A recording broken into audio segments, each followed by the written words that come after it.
Hi guys, അസ്സലാമലൈക്കും. ഇന്ന് ഞാൻ ഫിഷ് മാർക്കറ്റിലേക്ക് പോയിട്ട് വന്നതാണ്.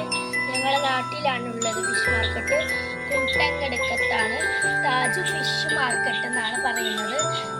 അവിടേക്ക് പോയിട്ട് വന്നതാണ്. ഇപ്പോൾ ഞാൻ വീട്ടിലുള്ളതാണ്. നിങ്ങളെല്ലാവരും എനിക്ക് ലൈക്ക് ചെയ്യണം, സബ്സ്ക്രൈബ് ചെയ്യണം, ബെല്ലിലേക്ക് അമർത്തി കൊടുക്കണം. Bye bye, see U.